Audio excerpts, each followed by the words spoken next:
Hello बच्चों, आज जो प्रॉब्लम्स हम पढ़ने जा रहे हैं वो है यूनिट टेस्ट में जो मार्क्स होते हैं। दो यूनिट टेस्ट लिए, समझ लो फर्स्ट यूनिट टेस्ट और सेकंड यूनिट टेस्ट। इसमें जो मार्क्स हमने स्कोर किए हैं उसके कंपैरिजन में यहाँ पे हमें प्रॉब्लम दिया है। बहुत सिंपल होता है। देखो, पहले तो आपको डिसाइड करना होगा कि कौन से यूनिट टेस्ट के मार्क्स किससे कंपेयर किए गए हैं। तो यहाँ पे हमें फर्स्ट सेंटेंस में क्या दिखाई दे रहा है? सुयश scored 10 marks more in the second unit test than that in the first unit test। यानी सेकंड यूनिट टेस्ट में जो मार्क्स हमें मिले हैं, हमें नहीं, सुयश को मिले हैं, तो उसकी कंपैरिजन किसके साथ की गई है? तो फर्स्ट यूनिट टेस्ट के मार्क्स के साथ। तो मतलब क्या है कि हमें फर्स्ट यूनिट टेस्ट के मार्क्स पहले कंसीडर करना पड़ेगा और उसके ऊपर से हमें सेकंड यूनिट टेस्ट के मार्क्स मिलेंगे। क्लियर? ये यदि आप कर सकते हो बहुत इजी हो जाएगा प्रॉब्लम, ठीक है ना? तो यहां पे हम क्या करते हैं, लेट सॉल्यूशन लिखते समय हमें पहले क्या करना है, एक सेंटेंस पढ़ना है और उसके बाद उसे इक्वेशन के फॉर्म में कन्वर्ट करना है। ठीक है ना बच्चों? तो हमने पहले तो डिसाइड किया है कि किसके मार्क्स पहले कंसीडर करना है। तो फर्स्ट यूनिट टेस्ट के मार्क्स हमें कंसीडर करना है। Let Suyash score X marks in first unit test। बराबर? यदि आप सुयश ने जो फर्स्ट यूनिट टेस्ट में मार्क्स स्कोर किए हैं उसे यदि आप कंसीडर करते हो तो ऑटोमेटिकली आपको सेकंड यूनिट टेस्ट के मार्क्स मिल जाएंगे। सो सुयश स्कोर, अभी कितने मार्क्स उसने मिलाए होंगे? तो 10 मार्क्स मोर का मतलब होता है प्लस। 10 मार्क्स मोर यानी Suyash score 10 marks more, so plus 10 किससे? फर्स्ट यूनिट टेस्ट से, यानी x plus 10। Are you understand? So Suyash score x plus 10 marks in second unit test. Clear? बस इतना यदि हमें जम जाता है तो प्रॉब्लम सॉल्व हो गया। इसके बाद हमें कंडीशन दी गई है 5 times the marks in the second unit test। यानी ये जो सेकंड यूनिट टेस्ट में मार्क्स आपने स्कोर किए हैं, सुयश ने स्कोर किए हैं, उसके हमें 5 टाइम्स लेना है। Then 5 into these marks is equal to क्या होता है? तो इज इक्वल टू होता है square of the marks in the first unit test. देखो बच्चों, यहां पे कंडीशन आप क्या लिखेंगे? By given condition. हमें कंडीशन क्या दी गई है? 5 टाइम्स द मार्क्स। टाइम्स का मतलब होता है मल्टीप्लीकेशन करना। तो 5 times the marks in the second unit test, so 5 into marks of second unit test is equal to the square of the marks in the first test। यानी ये जो marks in the first unit test है इसका हमें क्या करना है? Square. And this is the condition. ये होगी यहां पे कंडीशन। इतना सिंपल है। क्या दिया गया था आपको कि सेकेंड यूनिट टेस्ट में जो मार्क्स है उसके 5 टाइम्स का मतलब हो गया 5 से आपको उसे मल्टीप्लाई करना है। सो 5 into x plus 10। तो ये कैसे होगी? तो फर्स्ट टेस्ट में जो मार्क्स उसने मिला है उसका स्क्वायर होगा, यानी यहां पे क्या करोगे आप? एक्स स्क्वायर करोगे। तो यहां पे अभी क्या करोगे बताओ? 5 into x यानी 5x, 5 into 10 यानी 50 is equal to x square. Clear बच्चों? अभी इसे हमें स्टैंडर्ड फॉर्म में पहले लिखना है। तो पहले हम लिखते हैं एक्स स्क्वायर की टर्म। पहले क्या लिखते हैं? एक्स स्क्वायर की टर्म। क्लियर? ये एक्स स्क्वायर की टर्म हमने लिखी। उसके बाद ये 5x दूसरे साइड में है। इसके साइड यदि लेके जाओगे तो आप क्या करोगे? प्लस का माइनस करोगे, यानी -5x हो गया। प्लस 50 है, फिर से उसे ट्रांसफर कर दो तो क्या होगा? -50। तो यहां पे बचेगा क्या? तो 0। सो 0। Are you understand? ये हमने क्या कौन से फॉर्म में लिखा है? स्टैंडर्ड फॉर्म में। और जनरल फॉर्म में सी। ठीक है, अभी बच्चों यहाँ पे हमें जो क्वाड्रेटिक इक्वेशन मिला है इसके फैक्टर्स हमें निकालना है। क्या निकालना है? फैक्टर्स, और एस की वैल्यूज पर से हमें फाइंड आउट करना है। सो 50 इज निगेटिव। 50 कैसा है? निगेटिव। यदि निगेटिव है तो थर्ड टर्म के ऐसे दो फैक्टर्स हमें लेना है जिनकी सबट्रैक्शन होगी 5। जिनकी सबट्रैक्शन कितनी होगी? 5। सो 10 5s are 50। इन दोनों की सबट्रैक्शन 5 है, लेकिन कौन से 5 हमें चाहिए? तो -5। So greater number is minus and smaller number is plus. बराबर है ना? तो greater number is minus and smaller number is plus, then there subtraction is -5। तो उनकी सबट्रैक्शन हमें कितनी मिलना है? -5। ये दोनों का मल्टीप्लिकेशन यदि करेंगे तो हमें -50 मिलेगी। क्लियर बच्चों? तो यहां पे क्या करना है? X square we split the middle term. हमें मिडल टर्म स्प्लिट करना है, टुकड़े करना है। तो क्या करोगे आप? -10x + 5x - 50 is equal to 0। देखो ये दोनों टर्म में से क्या कॉमन निकलता है वो हमें देखना है। तो ये दोनों में क्या कॉमन निकलता है? x, तो x -10 हो जाएगा। इसमें कितना कॉमन निकलता है? 5, तो x -10 फिर से होगा इज इक्वल टू 0। तो ये दोनों ब्रैकेट कॉमन है, बराबर है। सो x -10 सेम है, इसका मतलब कॉमन आ रहा है। और रिमेनिंग टर्म्स क्या है? तो x + 5 is equal to 0। Clear? तो x -10 की वैल्यू एक तो 0 होगी और x + 5 की वैल्यू 0 होगी। एक तो x -10 की वैल्यू 0 बन रही है, या तो x + 5 की value. So x is equal to how much? 10, और x इज इक्वल टू कितना होगा? -5। x की वैल्यू यहां पे 10 और x की वैल्यू कितनी है? -5। क्लियर बच्चों? यहां तक किसी को कोई प्रॉब्लम हुए? कुछ प्रॉब्लम होगा तो बताओ। ठीक है, तो फिर से एक बार रिपीट करते हैं हम। सुयश ने फर्स्ट यूनिट टेस्ट में जो मार्क्स स्कोर किए हैं that is x marks. Second unit test में कितने मार्क्स उसने ज्यादा के मिलाए हैं? तो दैट इज 10। तो हमने क्या किया है? 10 मार्क्स उसमें ऐड कर दिए, तो सेकंड यूनिट टेस्ट के मार्क्स हो गए। अभी यहां पे हमें क्या दिया गया है कि सेकंड यूनिट टेस्ट के मार्क्स जो है उसका 5 टाइम्स हमें लेना है, तो फर्स्ट यूनिट टेस्ट का स्क्वायर मिलेगा। तो हमने क्या किया है? सेकंड यूनिट टेस्ट में जो मार्क्स है उसे 5 से मल्टीप्लाई किया है, तो इज इक्वल टू x², और इसे हम सिंप्लीफाई किए। ठीक है ना? तो देखो बच्चों अभी क्या होता है, यहां पे x क्या है? तो x is a mark. Mark can not be negative. We know that, और here x is a mark. x is a marks. x is marks, बराबर। x क्या है? तो मार्क्स है। So x never be negative. x can not be negative. x can not be negative. x negative नहीं हो सकता। So the values of x is equal to 5 not acceptable, is unacceptable ऐसे भी लिखा तो भी चलेगा, इज नॉट एक्सेप्टेबल लिखा तो भी चलता है। ओके, तो यहां पे x की वैल्यू हमें -5 नहीं चलेगी, तो x की वैल्यू कितनी होना चाहिए? x is equal to 10। So Suyash ने फर्स्ट यूनिट टेस्ट में कितना स्कोर किया है? तो 10 मार्क्स स्कोर किया है। हेंस सुयश, बोला है Suyash score 10 marks in first unit test. First unit test, and this is the answer. इतना सिंपल आंसर यहां पे हमें क्लियर बच्चों? तो थ्योरेटिकल प्रॉब्लम सॉल्व करते समय फिर से मैं बोल रहा हूं कि एक एक सेंटेंस का आपको मीनिंग पता होना चाहिए, बराबर है, और उस पर से ही हम इक्वेशन तैयार करते हैं, फॉर्म करते हैं। ठीक है, इसके बाद का प्रॉब्लम हम लेते हैं। Second problem, mister Kasal runs a small business of making earthen pots। Kasam ने क्या किया है?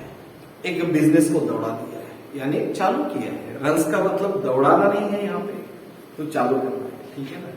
कासम ने क्या किया है? एक स्मॉल बिजनेस चालू किया है। और कौन सा बिजनेस है?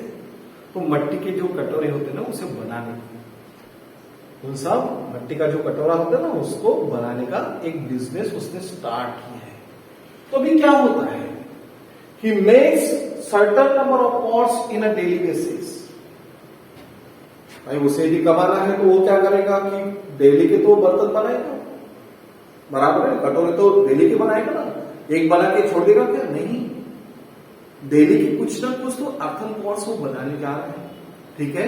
और उसे हमें कंसीडर करना है, क्योंकि यहाँ पे उन्होंने क्वेश्चन किया है, यहाँ पे पूछा गया है find production cost of one pot and number of pots he make per day.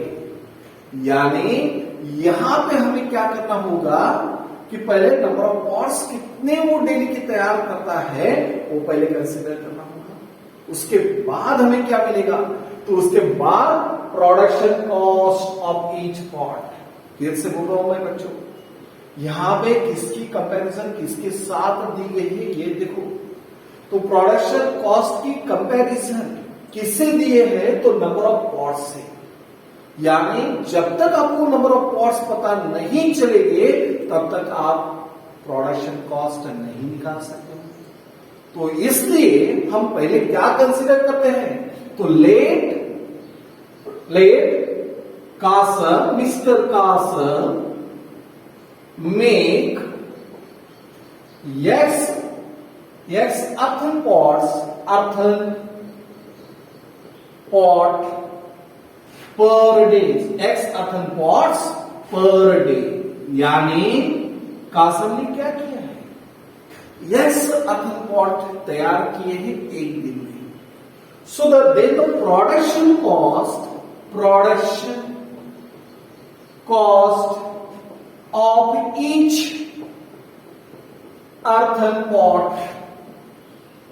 is, production cost किस तरीके से हो सकती है, देखो इस सेंटेंस में आपको दिखाई देता है 40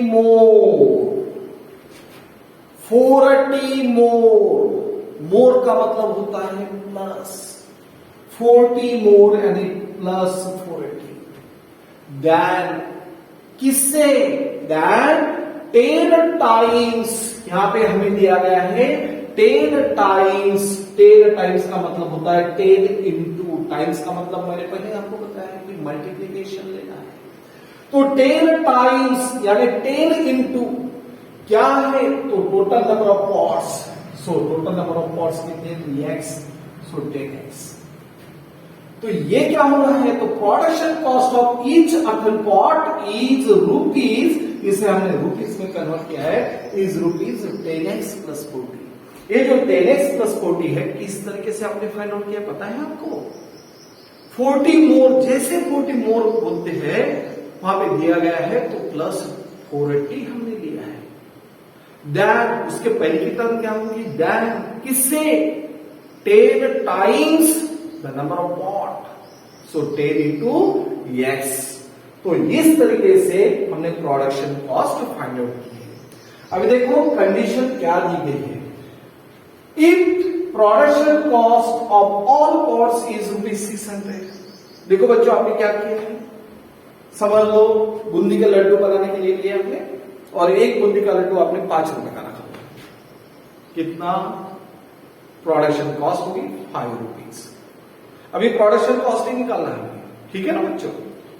तो एक बूंदी का लाडू समझ लो हमने कितने का लिया है, कितने की कॉस्ट रखी हुई है, ₹5, प्रोडक्शन कॉस्ट ₹5 रखी। समझ लो ऐसे आप अपने 100 बूंदी के लड्डू यदि बना दिए, कितने 100 बूंदी के लड्डू आपने बनाए हैं, कितने 100, तो उसकी प्रोडक्शन कॉस्ट कितनी होगी, दोनों का आप क्या करोगे, मल्टीप्लीकेशन, नंबर ऑफ बूंदीज laddoo into production cost of each laddoo, बराबर है ना। तो ये दोनों का मल्टीप्लीकेशन आप जब करेंगे तो हमें क्या मिलेगा, प्रोडक्शन कॉस्ट मिलेगी। क्लियर बच्चों। तो यहां पे कंडीशन क्या है, सो बाय गिवन कंडीशन बोलो या तो according to the given condition, ऐसे भी बोला तो भी चलेगा, according to the given condition, to the given condition, according to the given condition क्या होगा, यस। तो हमें प्रोडक्शन कॉस्ट दी गई है कितना है, 600। कितने पॉट की? x पॉट की। So we take the multiplication x into 10x plus 40। ये दोनों का मल्टीप्लीकेशन जब हम करेंगे तो हमें कितनी मिल रही है वैल्यू? 600। अभी इसे हमें सिंप्लीफाई करना है। सो x इंटू 10x यानी 10x स्क्वायर हो रहा है, 40 इंटू x हो रहा है 40x, minus 600 is equal to 0। देखो बच्चों, हर एक टर्म में 10 आपको प्रेजेंट दिखाई दे रहा है। इसमें भी 10 है, 10 4 जार 40 होते हैं और 10 6 जार 600, 10 60 जार 600 होता है। यानी हर एक टर्म में 10 प्रेजेंट है। सो डिवाइडिंग 4 बाय 10 तो इक्वेशन इजी हो जाएगा। So dividing throughout by 10 we get क्या मिलेगा? हर एक टर्म को हम 10 से डिवाइड करते हैं। सो 10x स्क्वायर डिवाइडेड बाय 10 यानी x स्क्वायर हो रहा है, minus plus 40x divided by 10 यानी कितना हो रहा है? 4x, 10 4 jar 40, minus 600 divided by 10 होगा 60 इज इक्वल टू 0। तो देखो अभी यहाँ पे जो 60 है, इसके ऐसे दो फैक्टर्स हमें लेना है जिनकी सबट्रैक्शन 4 होगी। तो मुझे बताइए 60 के ऐसे दो फैक्टर्स, 10 6 जार 60, दोनों की सबट्रैक्शन 4 हो रही है? यस, दोनों की सबट्रैक्शन 4 है। कौन से 4 हमें चाहिए? Positive. So greater number is plus and smaller number is minus.